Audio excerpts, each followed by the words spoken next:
តោះថ្មីតម្លៃពិសេសមួយគ្រឿងចុងក្រោយរៀបចំរួចជាស្រេចសម្រាប់បងដែលអញ្ជើញមក First Class Auto ឥឡូវនេះ Avatar 07 Option Elite ដែលបងទាំងអស់គ្នាសាក់ថ្មមកពេញអាចជិះបានដល់ទៅ650គីឡូចំណុចពិសេសរបស់ឡាននេះមានភ្ជាប់មកជាមួយនឹង LiDAR ខាងលើនិងរង្វង់យ៉ាន់បែបស៊េរីថ្មីប្រភេទ 5 spoke 21 inch ភ្ជាប់មកជាមួយនឹងសបកកង់តំណងតាទៀតបងទាំងអស់គ្នាបងឃើញអីប្លែកអត់ធ្លាប់តែឃើញ Avatar 07កញ្ចក់មើលក្រោយសងខាងជាកញ្ចក់ធម្មតាតែមកគ្រឿងនេះណាកញ្ចក់មើលក្រោយសងខាងជាកញ្ចក់កាមេរ៉ា Digital ទៀតហើយបើទ្វារមកក្រោយនេះវិញណាទ្វារជាប្រភេទទ្វារបឺតទាំង4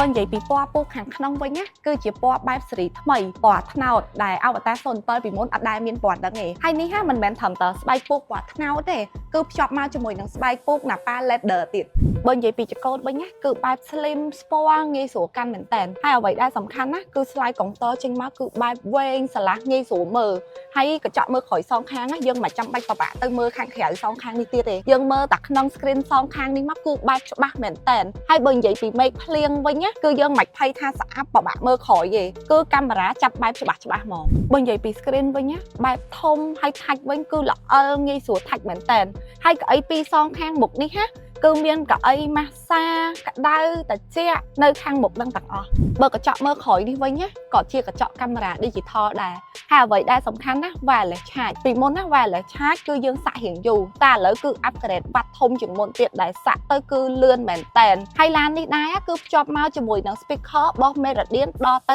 25គ្រាប់ចំណុចពិសេសរបស់ឡាន Avatar 07នេះណាក៏មាន Rido បិទបើកដែលបងទាំងអស់គ្នាអាចបញ្ជាតាម screen នេះក៏បានក្នុងអេក្រង់ touch screen នេះក៏បានដែរហើយបើកៅអីវិញណាអាចតែមេទៅមុខទៅក្រោយបានទាំងអស់គឺមាន screen សម្រាប់ចុចងាយស្រួលចុចមែនតើសម្រាប់បងដែលមានចំណាប់អារម្មណ៍ចង់ដឹងពីព័ត៌មានលម្អិតរបស់ឡាន Avatar 07នេះអាចអញ្ជើញមក First Class Auto ផ្ទាល់ក៏បានឬក៏តាក់ទងតាម link Telegram ខាងលើនេះក៏បានដែរ